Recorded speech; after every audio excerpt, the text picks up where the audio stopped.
പിന്നെ സഹോദരങ്ങളെ, തുമ്പ ഡാൻസിൻ്റെ വിവാദങ്ങളും വിമർശനങ്ങളും ഒരു ഭാഗത്ത്. അപ്പോൾ ഈ സമുദായം തന്നെയാണ് ഇപ്പോൾ തുമ്പ മൗലൂദ് ഇറക്കിയിട്ടുള്ളത്. അപ്പോൾ അതിനൊരു ഒരു വിമർശനങ്ങളൊന്നുമില്ല. അപ്പോൾ ഒരു ഭാഗത്ത് തുമ്പ ഡാൻസിനെ വിമർശിക്കുന്നവർ, ഒരു ഭാഗത്ത് തുമ്പ ഡാൻസിനെ പരാമർശിക്കുന്നവർ. തുമ്പ മൗലൂദിനെ പറ്റിയിട്ടൊന്നും ആരും ഒന്നും പറയുന്നില്ലല്ലോ. തുമ്പ ഡാൻസ് അതിൽ ശാസ്ത്രീയപരമായിട്ട് രണ്ട് വശങ്ങളുണ്ട്. ഒന്ന്, ആരോഗ്യകരമായ കാര്യങ്ങൾക്ക് അത് അത്യുത്തമമാണ്. രണ്ടാമതായിട്ടുള്ള കാര്യം, ഇസ്ലാമിൽ സംഗീതം ഹറാമാക്കിയിട്ടുണ്ട്. സംഗീതം എന്ന് പറഞ്ഞാൽ സംഗീതം കൊണ്ടൊന്നും ഒരു ഗുണം കിട്ടിയതായിട്ടൊന്നും എൻ്റെ അറിവിലൊരു ഓർമ്മ എനിക്ക് തോന്നണില്ല. സംഗീതം ഒരു ലഹരി പോലെയാണ്. ഇപ്പോൾ നമ്മൾ ലഹരി മരുന്ന് ഉപയോഗിക്കുന്ന പോലെ തന്നെ സംഗീതം. ചിലർക്ക് അതില്ലാഞ്ഞാൽ പറ്റില്ല, 4 പാട്ട് കേട്ടില്ലെങ്കിൽ. അപ്പോൾ കവിതകളുണ്ട്, എത്രയോ മഹാന്മാർ എന്തെല്ലാം കവിതകൾ എഴുതിയിട്ടുണ്ട്. അറബി സാഹിത്യത്തിലുണ്ട്, മലയാള സാഹിത്യത്തിലുണ്ട്, സംസ്കൃത സാഹിത്യത്തിലുണ്ട്, ഹിന്ദി സാഹിത്യത്തിൽ, അങ്ങനെ ഉറുദു സാഹിത്യത്തിലൊക്കെ കവിതകളും അതുപോലെ അതിനുള്ള അനാവരണങ്ങളൊക്കെ എഴുതിയിട്ടും പാടിയിട്ടുമൊക്കെ ഉണ്ട്. പക്ഷെ അവിടെ ഒന്നും സംഗീതം ഉൾപ്പെടുത്തിയിട്ടില്ല. സംഗീതം എന്ന് പറയുന്നതൊരു ശബ്ദകോലാഹലമാണ്. ഇപ്പോൾ പള്ളിയിൽ ബാങ്ക് വിളിക്കുന്നത് കേൾക്കുമ്പോൾ അസഹ്യമായി എന്ന് പറയുന്ന ജനവിഭാഗം ആൾക്കാർ, ഞാനിപ്പോൾ അത് സംഖ്യകളെന്നോ മറ്റൊന്നും വിളിക്കില്ല, അവരും മനുഷ്യന്മാരാണ്. കാരണം വെച്ചാൽ ഒരാണിൽ നിന്നും ഒരു പെണ്ണിൽ നിന്നാണ് നിങ്ങളെ സൃഷ്ടിച്ചതെന്ന് അള്ളാഹു പറഞ്ഞിട്ടുണ്ട്. പിന്നെ അവിടെ സംഖ്യകൾ മറ്റേ പ്രത്യേകിച്ച് പേര് കൊടുക്കുന്നൊന്നും ആവശ്യമായിട്ട് എനിക്ക് തോന്നുന്നില്ല. കാരണം ആദമിൽ നിന്നും ഹവ്വായിൽ നിന്നിട്ടാണ് മനുഷ്യകുലത്തിനെ അള്ളാഹു സൃഷ്ടിച്ചിട്ടുള്ളത്. അള്ളാഹു സുബ്ഹാനഹു വ തആല അതിനാണ് ഖുർആനിലൂടെ പറഞ്ഞത്, ഒരാണിൽ നിന്നും ഒരു പെണ്ണിൽ നിന്നാണ് ഞാൻ നിങ്ങളെ സൃഷ്ടിച്ചിട്ടുള്ളതെന്ന് പറഞ്ഞിട്ടുള്ളത്. പിന്നെ ജനവിഭാഗങ്ങൾ പല വിധത്തിലായി, ജാതി തിരിച്ച്, ഹിന്ദു, ക്രിസ്ത്യാനി, മുസ്ലിം, ദഹിക്ക്, ബുദ്ധ, അങ്ങനെയുള്ളവരെ വിഭാഗങ്ങൾ തരംതിരിച്ചാണ്. അപ്പോൾ അള്ളാഹുവിൻ്റെ മുമ്പിലൊക്കെ ഒരു മതം, ഒരു ജാതിയാണ്. അപ്പോൾ നന്മ ചെയ്തവന് സ്വർഗത്തിലും തിന്മ ചെയ്ത നരകത്തിലും എല്ലാ മതങ്ങളും പഠിപ്പിക്കുന്നുണ്ട്. അപ്പോൾ മതാടിസ്ഥാനത്തിൽ നോക്കിയാൽ നമ്മൾ ലഹരി പോലെ തന്നെ സംഗീതത്തിനെ കാണും ഇസ്ലാം. അപ്പോൾ നമുക്ക് അസഹ്യമായിട്ടുള്ള ഇതാണ് നമുക്കത് അനുഭവപ്പെടുന്നത്.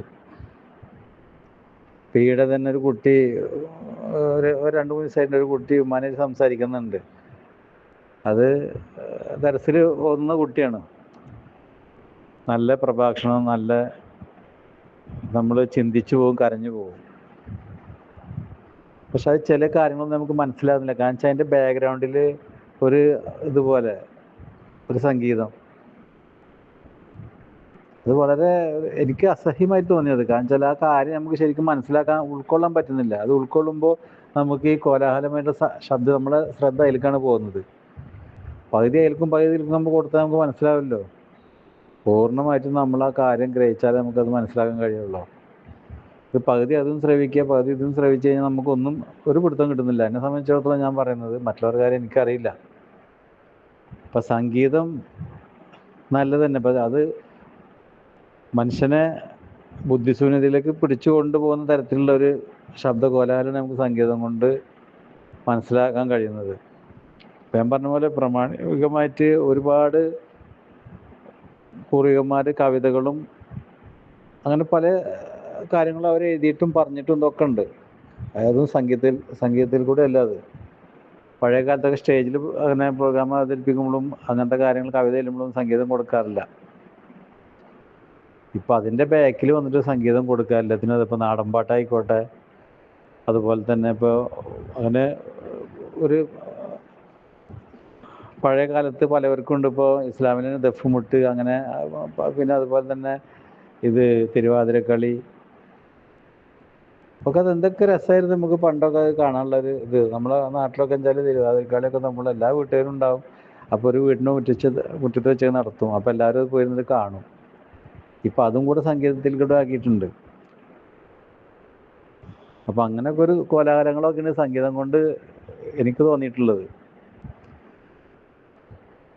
അപ്പോൾ ഇവിടെ എല്ലാത്തിലേക്കും മതത്തിനെ വലിച്ചടക്കുകയാണ്. അപ്പോൾ എല്ലാവരും ഞാൻ പറയില്ല, ഒരു പറ്റം പുരോഹിതന്മാരുണ്ട്.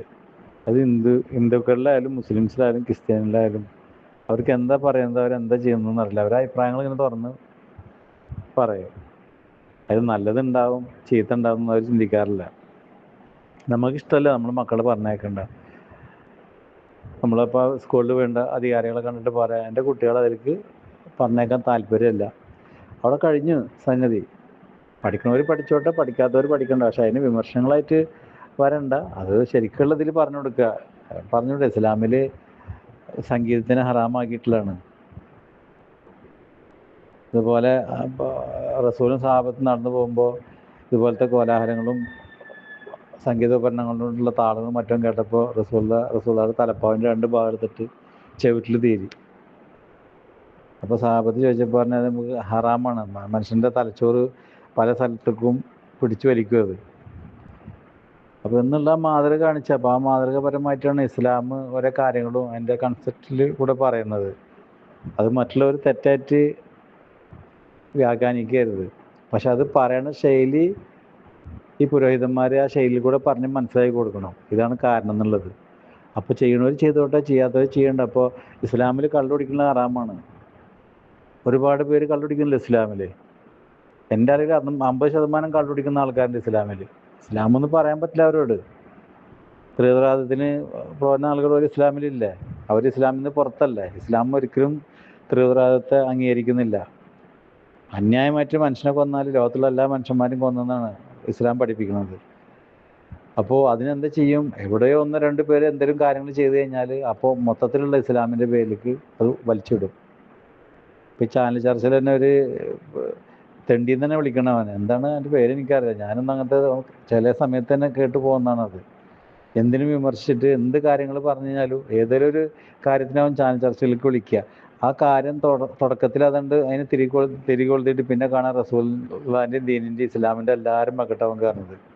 എന്താ ആരിഫ ഒരു കഴുത, 5 പൈസക്ക് അറിവില്ല അവനക്ക്. അവന് മറ്റേ ഈ ഏതൊരു സംഘടന, ഞാനൊരു സംഘടനയും കുറ്റം പറയില്ല, ഞാൻ പറഞ്ഞില്ല എല്ലാ ആദമിൻ്റെ മക്കളാണ്, ഒരാണിനും ഒരു പെണ്ണിനും ഞങ്ങളെ സൃഷ്ടിച്ചിട്ടുള്ളതെന്നുള്ള ആ കാഴ്ചപ്പാടിൽ കൂടി ഞാൻ ഒരാളും വിളിക്കില്ല. ഒക്കെ സഹോദരന്മാരാണ്. അവരെ ആശയങ്ങൾ മാത്രമേ നമുക്ക് എതിർപ്പുള്ളൂ. ഇപ്പോൾ BJP രാഷ്ട്രീയ പാർട്ടി നമ്മളെ എതിർപ്പില്ല, കോൺഗ്രസ് രാഷ്ട്രീയ പാർട്ടി എതിർപ്പില്ല, ലീഗ് രാഷ്ട്രീയ പാർട്ടി എതിർപ്പില്ല, LDF അതുപോലെ മാർക്സിസ്റ്റ് പാർട്ടി രാഷ്ട്രീയ പാർട്ടി എതിർപ്പില്ല. എതിർപ്പ് എന്താ? ഓരോരുത്തരും ആശയങ്ങളോടാണ് എതിർപ്പ് പ്രകടിപ്പിക്കുന്നത്. ഓരോ മതത്തിനും അവരവരെ കാര്യങ്ങൾ ചെയ്യാനും മതം പ്രചരിപ്പിക്കാനും ആ മതത്തിൽ നിന്നിട്ട് നല്ല കാര്യങ്ങൾ ചെയ്യാനും ആ മതത്തിൽ ഉള്ള അവരുടെ അവകാശങ്ങളും മൗലികാവകാശങ്ങളും നടപ്പാക്കാനും ഒക്കെ ആ മതത്തിന് ഭരണഘടന അനുശാസിക്കുന്ന അധികാരം കൊടുത്തിട്ടുണ്ട്. പിന്നെ അതൊക്കെ ഇല്ലായ്മ ചെയ്യുക, പിന്നെ ഒരു മതത്തിന് മാത്രമേ അത് പാടുള്ളൂ എന്ന് പറയാം, അതിന് മാത്രമേ എതിർക്കുന്നുള്ളൂ. അപ്പം അതിനെ എതിർത്ത് കഴിഞ്ഞാൽ എന്താ? അപ്പോൾ അവർ തീവ്രവാദികളാക്കി അവരെ. എവിടെ എന്താണ് ഒരു നാടകം ആയിക്കോട്ടെ, സിനിമ ആയിക്കോട്ടെ, എന്തൊരു ഇതായിക്കോട്ടെ, നോവലായിക്കോട്ടെ, ഡോക്യുമെൻ്ററി പോലും വരുമ്പോൾ അതിലൊരു തീവ്രവാദിനെ കൊടുക്കും. ഒരു താടിയും തൊപ്പിയൊക്കെ വെച്ചൊരു മുസ്ലിം തീവ്രവാദിനെ കൊടുക്കും. ഒക്കെ നമ്മൾ കണ്ടുവരുന്നല്ലോ. എന്നിട്ട് ഇവിടെ മുസ്ലിംസാർ എതിർപ്പ് പ്രകടിപ്പിച്ചിട്ടില്ല. ഒരു സിനിമക്കിട്ട പേരിൻ്റെ പേരിൽ എതിർപ്പ്. മനുഷ്യനൊക്കെ പേരിടുക ദൈവങ്ങളുടെ പേരിനെ ഇടുക. അത് ഹിന്ദുവിലായാലും ക്രിസ്ത്യൻസിലായാലും മുസ്ലിംസിലായാലും എല്ലാത്തിലും ആ നബിമാരുടെ പേര്, ദൈവത്തിൻ്റെ പേരൊക്കെ കൊടുക്കുക. എന്നാൽ പിന്നെ അവരെ പേര് വിളിക്കാൻ പാടില്ല. സിനിമക്കൊരു പേര് വിളിക്കുന്നുണ്ട്. ഇപ്പോൾ സുരേഷ് ഗോപിനെ ഗോപി എന്ന് വിളിക്കാൻ പാടില്ല, വേറെ ആളെ വിഷ്ണു എന്ന് വിളിക്കാൻ പാടില്ല. ഒക്കെ ദൈവങ്ങളുടെ പേരല്ലേ?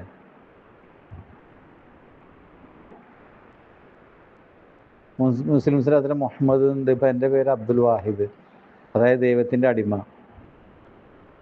അപ്പം ഇതൊക്കെ മനുഷ്യന്മാർ ഇത് ഇന്നത്തെ കാലത്തല്ല, ഒക്കെ പഴയ കാലത്ത് തന്നെ അങ്ങനെ പേരിട്ട് വരുന്നതല്ലേ. ഒരു പേരിലൊക്കെ എന്താ ഉള്ളത്? ഇതിലൊക്കെ പിടിക്കുന്നത്. ഇതൊക്കെ മനുഷ്യന്മാർക്ക് ഇത്രയും ബുദ്ധിയില്ലാണ്ട് അതം പതിച്ചു പോയില്ല ഞാൻ ആലോചിക്കുന്നത്. ഇന്ത്യയുടെ ഒക്കെ യശസ് എത്രയും ഉയർന്നതായിരുന്നു മറ്റുള്ള രാജ്യങ്ങളിൽ. ഇപ്പം അതൊക്കെ ഏറ്റവും കൂടുതൽ താഴ്ന്നതാക്കി. നമ്മൾ തന്നെ ആക്കുന്നതാണ്. പ്രത്യേകിച്ച് ഒരാൾ പറയേണ്ടതില്ല, എല്ലാവരും അതിൽ പങ്കുകാരാണ്. എല്ലാ രാഷ്ട്രീയ പാർട്ടിക്കാരും പങ്കുകാരാണ്. ഇവർ മതത്തിനെ അടിച്ചേൽപ്പിക്കുമ്പോൾ രാഷ്ട്രീയ പാർട്ടിക്കാർ വേറെ തരത്തിൽ കൂടെ അടിച്ചേൽപ്പിക്കുക. ഞങ്ങൾ വന്നിട്ടാണ് ഇവിടെ തട്ടടൽ നിർത്തിയത്, മുഖംമൂടി നിർത്തിയത്, പിന്നെ ഫർദ നിർത്തിയത്, പിന്നെ പള്ളിയിൽ ബാങ്ക് കൊടുക്കാൻ നിർത്തിയത് എന്നൊക്കെ പ്രചരിപ്പിക്കുകയാണ്. അപ്പോൾ അതിലെന്താണ് നേട്ടം കിട്ടുന്നത്? ഹിന്ദുക്കളെ വോട്ട് കിട്ടാൻ വേണ്ടിയിട്ടാണ്. ഒരു മുസ്ലിംസിനെ താഴ്ത്തി രാഷ്ട്രീയ പാർട്ടി പറഞ്ഞ് ഹിന്ദുക്കളെ വോട്ട് കിട്ടാൻ വേണ്ടിയിട്ടാണോ? ഒരു ഹിന്ദുവിനെ തരം താഴ്ത്തി പറയുന്നത് മുസ്ലിംസിൻ്റെ വോട്ട് കിട്ടാൻ വേണ്ടിയിട്ടാണോ? ഈ വോട്ട് കച്ചവടം ആയി നിർത്തുക. എല്ലാ മനുഷ്യന്മാരും ഒരുപോലെ കാണാനുള്ള ഒരു നല്ലൊരു മനസ്സ് കാണിക്കുക എല്ലാ രാഷ്ട്രീയ പാർട്ടിക്കാരും. BJP ആയാലും കോൺഗ്രസ് ആയാലും മാർക്സിസ്റ്റ് ആയാലും ലീഗ് ആയാലും എല്ലാവരും അതിന് ജനങ്ങളെ സേവിക്കാനാണ് ഒരു രാഷ്ട്രീയ പാർട്ടി. അപ്പോൾ സമത്വമായിട്ട് എല്ലാവരും കാണണം. ഓരോരുത്തർക്കുള്ള മതാചാര്യ പ്രകാരം അവർ നടന്നോട്ടെ. ആ മതം പ്രചരിപ്പിക്കാനും ഞാൻ പറഞ്ഞില്ല, അതിൽ വിശ്വസിക്കാനും ഒക്കെ നമുക്ക് അവകാശം ഭരണഘടന തരുന്നുണ്ട്. ഒരു ഭരണഘടനയുടെ അടിസ്ഥാനത്തിൽ കൂടെ മനുഷ്യൻ ജീവിച്ചു പോകുമ്പോഴാണ് അവിടെ ഒത്തൊരുമ ഉണ്ടാകുക. തോന്നിയ പോലെ തോന്നിയ ആൾക്കാർക്ക് തോന്നിയ മതം പ്രചരിപ്പിച്ച് തോന്നിയ പോലെ ജീവിക്കുമെങ്കിൽ പിന്നെ ഈ രാഷ്ട്രം എന്തിനാ പറ്റുക? രാഷ്ട്രത്തിന് നിലനിൽക്കാൻ പറ്റുമോ? എത്രയൊക്കെ ഡിപ്ലോമ എടുത്തുള്ള വ്യക്തികളാണ് അവരെ രാഷ്ട്രീയ പാർട്ടികളുള്ളത്. വിദ്യാഭ്യാസം ഇല്ലാത്തവരുണ്ട്, ഉന്നത വിദ്യാഭ്യാസം നേടിയവരുണ്ട്, ചിന്തകന്മാരുണ്ട്, ഇല്ലേ? എത്രയോ പേരുണ്ട്. എന്നിട്ടും നമ്മളെ രാഷ്ട്രീയ പാർട്ടിക്കാരങ്ങനെ അധം പതിച്ചു പോകാൻ ലജ്ജാകരം തന്നെയാണ് അത്. അതിനെക്കുറിച്ച് ചിന്തിക്കാൻ തന്നെ കഴിയില്ല. അത്ര മോശമായി പോയിട്ടുണ്ട്.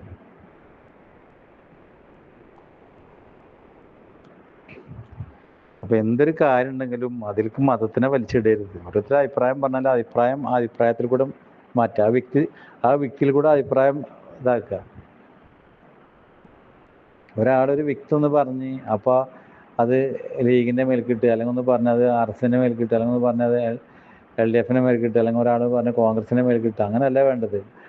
ഒരു വ്യക്തി സ്വാതന്ത്ര്യം എല്ലാവർക്കും ഉള്ളതല്ലേ. അപ്പോൾ ഓരോരുത്തർ വന്നിട്ട് ചാനൽ ചർച്ചയിൽ എന്തെങ്കിലും പറയാം. അതിന് പാർട്ടീനെയും പിന്നെ ആ മതസംഘടനയും ഒന്നായിട്ട് അധിക്ഷേപിക്കരുത്. അതിൽ അനുകൂലിക്കുന്നവരുണ്ടാവും, അത് എതിർപ്പുള്ളവരുണ്ടാവും. അപ്പോൾ ആ ഭാഗത്തു കൂടെ വിടുക. അതുകൊണ്ട് വന്നിരുന്നിട്ട് തുമ്പ അങ്ങനെ കിമ്പ് അങ്ങനെ എന്നിട്ട് അതിന് ചാനൽ ചർച്ച, എന്നിട്ട് കുറേ ആൾക്കാരുടെ അഭിപ്രായങ്ങൾ, വേറെ എത്ര നല്ല കാര്യങ്ങൾ ജനങ്ങൾ നല്ല കാര്യങ്ങൾ എത്തിച്ചു കൊടുക്കുക. തുമ്പ കളിക്കുന്നവർ കളിച്ചോട്ടെ, കളിക്കാത്തവർ കളിക്കണ്ട. അതിന് കുറേ ആൾക്കാർ എതിർത്ത്, കുറേ ആൾക്കാർ അനുകൂലിച്ച്, ഇനി 2-3 മാസം അതിങ്ങനെ പോകും ചാനൽ ചർച്ച. പിന്നെ അത് വിവാദങ്ങളാവും. ഈ വിവാദങ്ങൾ തീ കൊളുത്തേണ്ട വല്ല ആവശ്യമുണ്ടോ? ഓരോരുത്തർക്ക് ഇഷ്ടമുള്ളത് ചെയ്തോട്ടെ. ഇസ്ലാം വിശ്വസിക്കുന്നത് വെച്ചാൽ അവൻ നല്ല കാര്യങ്ങൾ ചെയ്തിട്ട് അവന് മരിച്ചു കഴിഞ്ഞാൽ ഒരു മരണാനന്തര ജീവിതമുണ്ട്, പരലോകം എന്ന് പറഞ്ഞ സ്ഥലമുണ്ട്, അവിടെ സ്വർഗം നരകമുണ്ട് എന്ന് വിശ്വസിക്കുന്നതാണ് ഇസ്ലാമിൻ്റെ തത്വങ്ങളും അവൻ്റെ അടിസ്ഥാനപരമായിട്ടുള്ള കാര്യങ്ങളും. അതിൽ അടിയുറച്ച് വിശ്വസിച്ച് ജീവിച്ചവർക്ക് അവൻ ആ ജീവിതത്തിൽ കൂടെ പോകും. അല്ലാത്തവന് മുസ്ലിമിൻ്റെ പേര് വെച്ചിട്ട് പലതും ചെയ്യുന്നുണ്ട്. അതൊക്കെ എല്ലാ മുസ്ലിംസിൻ്റെ മേൽക്കിടാൻ പറ്റുമോ? ഹിന്ദുക്കളിൽ എത്രയോ ഹിന്ദു സഹോദരന്മാർ, എത്രയോ 90% നല്ല ആൾക്കാരുണ്ട്. ഒരു 10% മാത്രമേ ഉള്ളൂ അതിൽ. അപ്പോൾ എല്ലാ ഹിന്ദുക്കളും കുറ്റം പറയാൻ പറ്റുമോ? എല്ലാ മതത്തിനും സ്നേഹിച്ചിട്ട് ഏറ്റവും കൂടുതൽ നല്ല കാര്യങ്ങൾ, അതായത് സഹിഷ്ണുത എന്ന് പറഞ്ഞിട്ടുള്ള നല്ലൊരു ആശയം ഹിന്ദു മതത്തിലുണ്ട്. അപ്പോൾ അതിനെ പറ്റിയിട്ട് പഠിച്ചവരും രാമായണവും ഭഗവത്ഗീതയും വായിച്ചവരും, അതുപോലെ തന്നെ മനുസ്മൃതി എല്ലാം പറയുന്നത് കേട്ടോ. അങ്ങനെ പഴയ ഹിന്ദു പുരാണങ്ങൾ ദാവൂദ് നബിയുടെ പാരമ്പര്യത്തിൽ കൂടെ വന്നതാണ് ഹിന്ദു മതം. അതും രണ്ടും കൂടെ നോക്കിയാൽ മതി നമുക്ക്. സുലൈമാൻ നബിയുടെ ദാവൂദ് നബിയുടെ ചരിത്രം ഖുർആനിൽ പറയുന്നുണ്ട്. അതും പിന്നെ ഹിന്ദു പുരാണങ്ങൾ, രാവണൻ സീതനെ കൊണ്ടുപോകുന്ന ആ വിരിപ്പിൽ പോകുന്നതും പറക്കുന്നതും പിടിക്കണമൊക്കെ സുലൈമാൻ നബിക്ക് വിരിപ്പും പറവൊക്കെ അള്ളാഹ് കൊടുത്തുള്ളതല്ലേ. ജിന്നുകളും ഷെയ്ത്താനൊക്കെ അധീനപ്പെടുത്തി കൊടുത്ത്, എല്ലാ ഭാഷകളും അറിയാം, കല്ലിൻ്റെ മുകളിലും ഭാഷ ഒക്കെ അറിയാം. അതൊക്കെ ഹിന്ദു പുരാണങ്ങളില്ലേ. അപ്പോൾ അവിടുന്ന് ആ പുരാണം, അങ്ങനെ ഒരേ പുരാണങ്ങൾ, പഴയ പുരാണങ്ങളൊക്കെ ഉണ്ട്. അതൊക്കെ പഠിക്കണം. എന്നാലും ശരിക്കും ഹിന്ദു എന്താണെന്ന് പറയുള്ളൂ, അവർ ധർമ്മം എന്താണെന്ന് മനസ്സിലാവുള്ളൂ. അങ്ങനെ എത്ര ആൾക്കാരുണ്ട് നമ്മൾ മുസ്ലിംസിനെ എല്ലാ മതത്തിനും സ്നേഹിക്കുന്നവർ.